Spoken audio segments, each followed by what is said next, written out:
오늘은 우리가 창세기 26장의 말씀을 가지고 또 하나님의 마음을 함께 나누려고 합니다. 창세기 25장에서 아브라함이 세상을 떠나게 됩니다. 그의 아내였던 사라의 뒤를 이어서 아브라함은 175세를 하나님과 동행하다가 성경의 기록에 의하면 나이가 높고 늙어서 기운이 다하여 자기 열조들에게로 돌아갔다라고 기록하고 있는 것을 볼 수 있습니다. 자, 이제 아브라함의 죽음 이후에 성경의 이야기는 이 아브라함에게서 그의 아들이었던 독자 이삭에게로 그 내용이 옮겨져 가는 것을 볼 수 있습니다. 그런데 여러분, 이 이삭을 보면 이삭은 참 재미있고 독특한 사람이었음을 알 수 있어요. 성경을 보면 이삭만이 갖고 있는 특별한 특징들이 몇 가지가 있다라는 것입니다. 첫 번째는 이와 같은 것입니다. 이삭은요, 특별하게 하나님께 기도하는 사람이었어요. 물론 성경에 많은 사람들이 하나님께 기도하는 사람들로 기록되어져 있습니다. 그러나 이 이삭은요, 어릴 때부터 모태신앙으로 신앙의 가정 안에서 자랐을 뿐만 아니라 그 모든 삶의 여정 가운데 어떻게 보면 한 번도 크게 엇나가는 길 없이 모범적으로 신앙생활하며 모범적으로 하나님께 간구하며 자랐던 사람이라는 것입니다. 그의 모습을 보면 이렇습니다. 그가 아내였던 리브가를 맞이할 때도 우리가 지난주에 살펴보았지만 리브가를 맞이하기 위해서 그가 했던 것이 무엇이냐면 들에 나아가서 하나님께 묵상하며 기도하는 일들을 했다라는 거예요. 자기의 배우자를 찾을 때도 그냥 눈에 보기에 좋은 사람을 찾은 것이 아니라 기도함으로 하나님의 뜻을 구하는 사람이었다라고 기록을 합니다. 또 그가 결혼했던 이 리브가가 20년 동안 결혼 생활 중에 자녀가 없었을 때에도 그는 이 문제를 놓고 하나님께 간구하였고 그 간구하심에 응답을 받아서 야곱과 에서라고 하는 쌍둥이를 낳았던 것도 우리가 볼 수 있다라는 것입니다. 이삭은 이렇게 하나님께 늘 기도하는 사람이었습니다. 또 두 번째 특징은 이런 것이 있어요. 여러분, 성경을 보면 그동안 나왔던 신앙의 열조들 사이에서 신앙의 선배들 중에서 그는 유일하게 농사를 짓는 사람이었던 것을 알 수 있습니다. 이를테면 그의 아버지였던 아브라함이나 아니면 그가 나중에 낳아 기르게 되는 이 야곱과 에서만 하더라도요, 대다수는 목축업을 하거나 아니면 사냥을 통해서 생계를 이어가던 사람들입니다. 그런데 그 중에 유일하게 이삭은 농사 짓는 사람으로 나옵니다. 그가 어떤 모습으로 어떻게 농사를 지었는지 구체적으로 등장하진 않습니다만 오늘 이 말씀의 끝나는 부분에 보면 그가 그 땅에서 농사를 지었을 때 하나님께서 그 결실을 100배나 맺게 하셨다라고 말씀하실 정도로 그는 땀 흘려 씨앗을 심고 그것이 자라나는 것을 보며 그것의 결실을 맺는 농사 짓는 사람으로 등장하는 것을 볼 수 있습니다. 또 세 번째 특징은 이런 것입니다. 그는 아내가 한 명이었어요. 이상하게도 하나님께서는 아담과 하와를 창조하실 때부터 우리가 한 남자가 한 여자를 만나 결혼할 것을 말씀하셨고 또 이것이 우리 가운데 살아갈 우리의 법칙으로 주셨음에도 불구하고 실제로 성경의 인물들을 보면 여러 명의 아내들을 거느리거나 아니면 자녀가 나오지 않는다는 이유로 하여 이 종들을 첩으로 삼거나 하는 일들이 종종 일어났었는데 여러분, 유일하게 이삭은요, 아내가 한 명이었다라는 거예요. 늘 이 한 사람의 아내를 바라보고 또 이 아내를 사랑하며 살아갔던 사람입니다. 그 안에 가정을 이루고 이 가정 안에서의 하나님의 온전한 일들을 이루어가기를 소망했던 사람이라는 거예요. 심지어 아이가 20년 동안 생기지 않았음에도 불구하고 다른 철을 들이지 아니하고 이 한 사람만 바라보며 살았던 사람이 바로 이삭이었다라는 것입니다. 또 마지막으로 나타나는 특징은 뭐냐면 이삭은 한 번도 가나안을 벗어난 적이 없다라는 것입니다. 하나님께서 아브라함에게 약속의 땅을 주신 이후에 이 땅 안에 머물며 그 하나님의 약속을 신뢰하며 살아갔던 사람이다라고 성경은 기록하고 있습니다. 자, 오늘 우리가 살펴볼 말씀은 이 네 번째 특징, 가나안을 떠나지 않았던 이삭과 결부하여 오늘 말씀을 함께 살펴보려고 합니다. 우리 먼저 26장 1절 말씀을 같이 한번 읽어봅시다. 26장 1절입니다. 시작.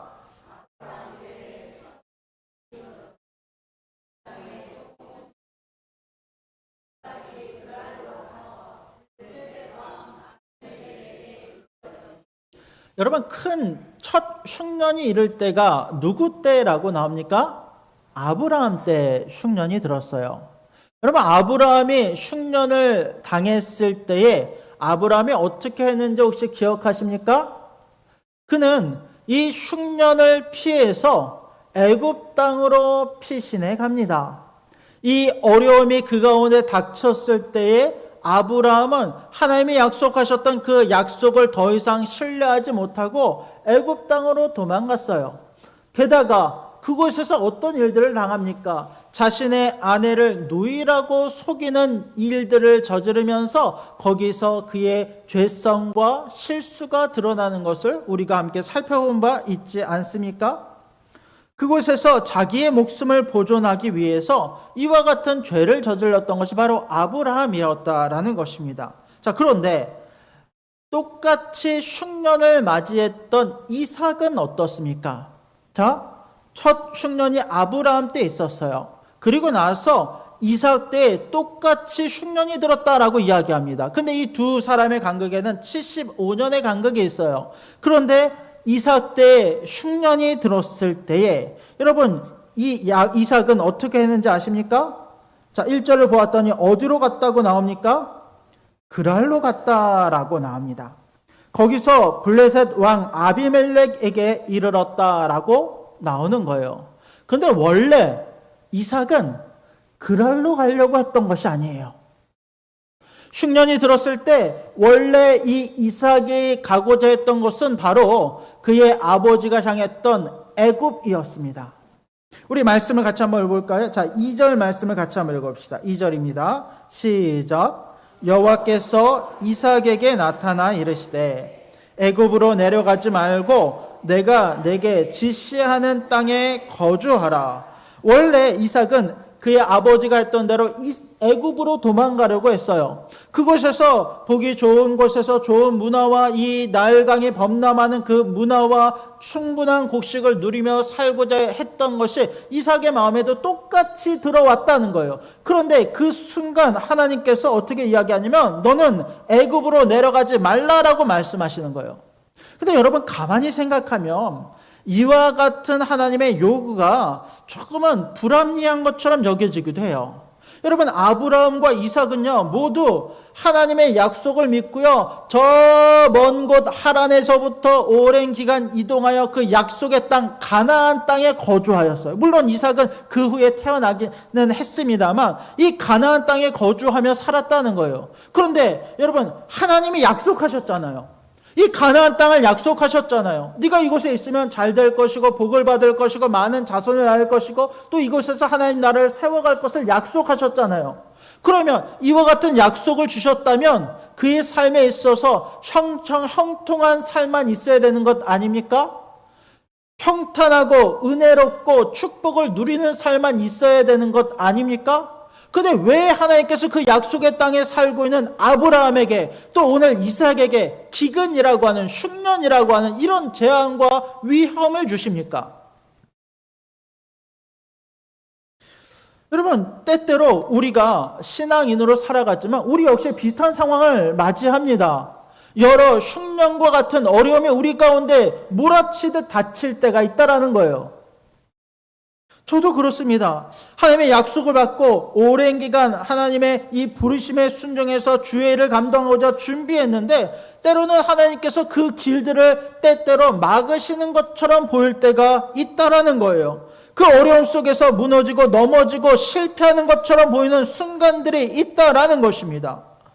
왜 그렇습니까? 왜 우리의 인생이 늘 평탄하지만은 않을까요? 위기에 있는 사람들은 왜 이런 위기를 겪게 되는 것입니까? 성경은 여기에 대해서 여러 가지 정답을 우리 가운데 보여줍니다. 그 중에 하나는 뭐냐면 우리가 겪는 이 모든 어려움들을 통하여서 우리로 하여금 우리의 주변을 돌아보게 하신다라는 것입니다. 여러분, 아프지 않은 사람은 아픈 사람의 마음을 몰라요. 위기를 경험하지 못한 사람은 위기 가운데 있는 사람들의 절박함을 이해하지 못합니다. 포로가 되어보지 못한 사람들은 포로가 겪는 고초와 이 아픔과 억울함이 어떤 것인지 알지 못한다라는 것입니다. 우리 가운데 이와 같은 어려움이 있는 것은 여러분, 우리는 나만 이 땅을 살아가는 사람들이 아니에요. 하나님께서 이 모든 것을 나의 삶에 경험하게 하시는 것은 우리로 하여금 함께 웃고 함께 울고 함께 기도하라라고 말씀하시는 거예요. 어려움에 처한 사람들을 붙들고 내가 그 아픔을 겪어봤기 때문에 그 아픔 가운데 있는 사람들을 붙잡고 기도하게 하시는 거예요. 어려움 가운데 있는 사람들을 같이 붙잡고 그들을 위해 기도하라라고 말씀하신다라는 것입니다. 그냥 은혜를 주시기보다 우리가 그와 같은 어려움을 경험하고 나서 이 모든 은혜가 우리 가운데 어떤 의미인지를 다시 한번 기억하게 하신다라는 것입니다. 여러분, 이삭은 흉년이라고 하는 큰 어려움을 겪습니다. 그도 우리와 똑같은 어려운 삶을 경험하고 위기를 맞습니다. 그 순간 그는 우리와 똑같이 이 약속의 땅을 떠나 가나안을 떠나 애굽으로 가려고 합니다. 그런데 그 순간 하나님께서 이삭을 막으시는 거예요. 그를 붙드시는 것입니다. 그러면서 이렇게 말씀하십니다. 우리 3절부터 5절까지 말씀을 같이 한번 읽겠습니다. 같이 읽겠습니다. 시작. 이 땅에 거류하면 내가 너와 함께 있어 내게 복을 주고 내가 이 모든 땅을 너와 내 자손에게 주리라. 내가 내 아버지 아브라함에게 맹세한 것을 이루어 내 자손을 하늘의 별과 같이 번성하게 하며 이 모든 땅을 내 자손에게 주리니 내 자손으로 말미암아 천하 만민이 복을 받으리라.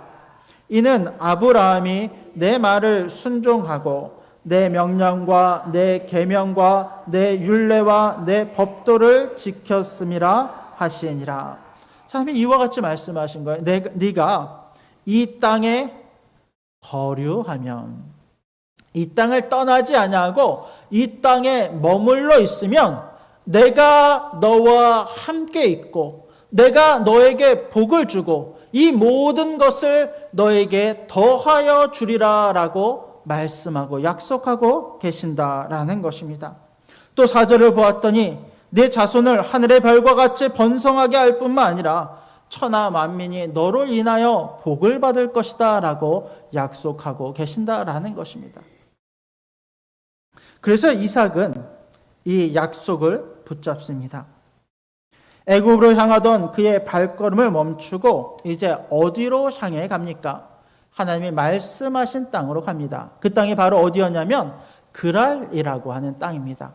우리가 흔히 이삭의 이야기를 살펴볼 때 이 그랄이라고 하는 땅도 이방 땅이 아닌가? 애굽 땅과 같이 이방 족속이 사는 곳 아닌가라고 생각할 수 있습니다만 여러분 지도를 한번 보여주시기 바랍니다. 지도를 보면 그랄은 가나안 땅 남쪽에 속해 있는 땅입니다.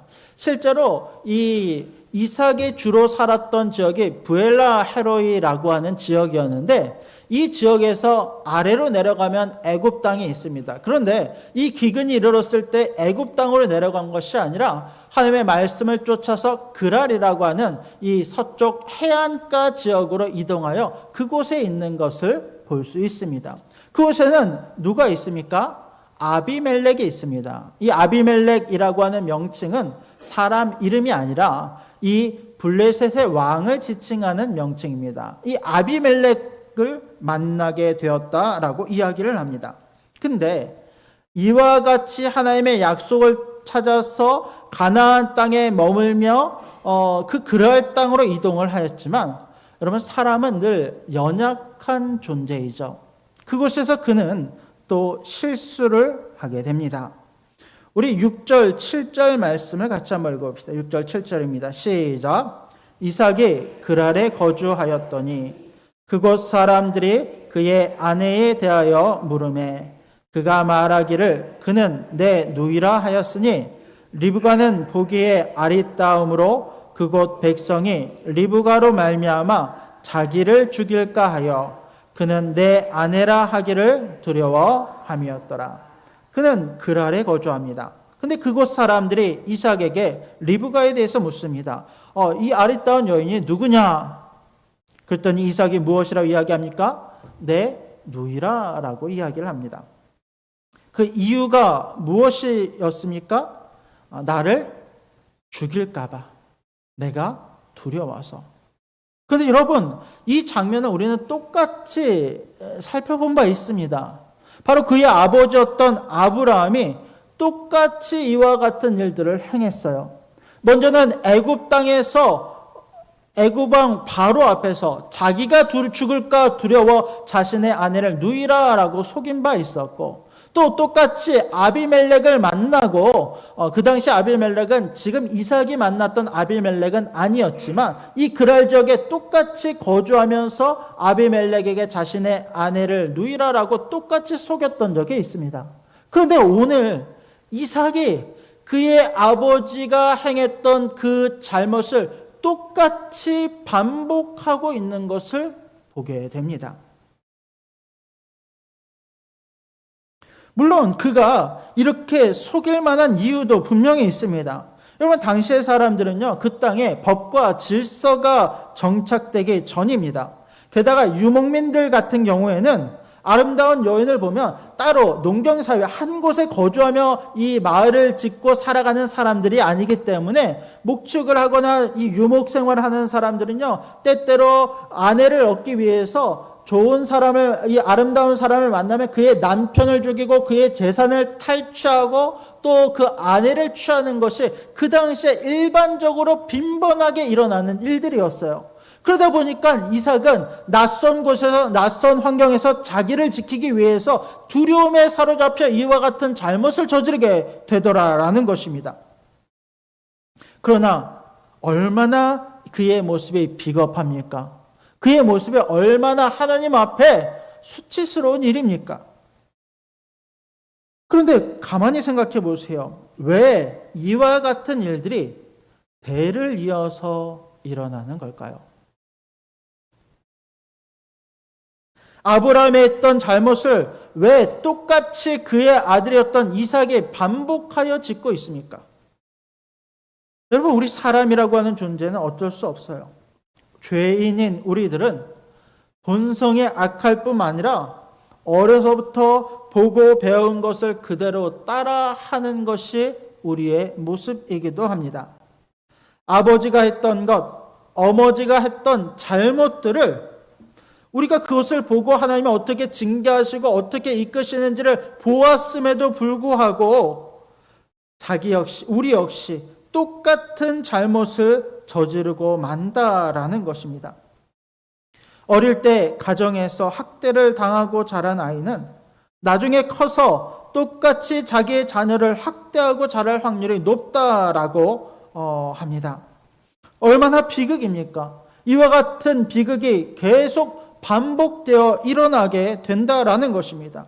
아버지의 싫은 점과 어머니의 싫은 점을 본받지 않기 위해서 발버둥 치며 살아가지만 어느 순간 나이가 들어 내 안에 나의 아버지와 어머니의 모습이 그대로 닮아 있는 것을 똑같이 발견하게 된다라는 것입니다. 이런 것들을 발견할 때마다 우리는 또 좌절에 빠집니다. 내가 그것을 벗어나지 못하는 것에 대해서 얼마나 가슴 아픈 일들을 겪는지 모릅니다. 그렇다면 여러분, 우리는 어떻게 해야 합니까? 이런 비극이 우리 안에 계속해서 반복되어질 때 우리가 이 비극을 끊어낼 수 있는 방법은 없는 것입니까? 이 모든 것을 우리의 힘만으로는 안 돼요. 이삭은 아브라함의 좋은 신앙과 좋은 모습을 본받으며 어릴 때부터 신앙의 가정 안에서 잘 자랐습니다만 그는 똑같이 아버지가 저질렀던 실수를 똑같이 반복을 합니다. 아무리 자기가 노력하고 벗어나려고 해도 벗어나지 못하는 그 한계가 우리 가운데 있는 것을 이삭의 모습을 통해서 발견하게 되더라라는 것입니다. 그렇게 우리 가운데는 하나님이 필요합니다. 오늘 사건에 하나님께서는 이삭의 삶 가운데 깊이 개입하십니다. 그의 실수와 죄가 계속 이어지지 아니하도록 그의 삶 속에 적극적으로 간섭하고 계시는 것을 볼 수 있습니다. 우리 8절과 9절 말씀을 같이 한번 읽어봅시다. 8절 9절입니다. 시작. 이삭이 거기 오래 거주하였더니 이삭이 그 아내 리브가를 껴안은 것을 블레셋 왕 아비멜렉이 창으로 내다본지라. 이에 아비멜렉이 이삭을 불러 이르되 그가 분명히 내 아내거늘 어찌 내 누이라 하였느냐. 이삭이 그에게 대답하되 내 생각에 그로 말미암아 내가 죽게 될까 두려워하였음이로라. 아비멜렉은 블레셋의 왕입니다. 그런데 그가 우연히 창밖에서 리브가를 이삭이 껴안는 것을 발견하게 됩니다. 여기서는 이제 성경에는 껴안다라고 한글로 번역하면서는 기록이 되어져 있지만 실제로 이 단어의 원문을 보면 애무하다라고 하는 표현이에요.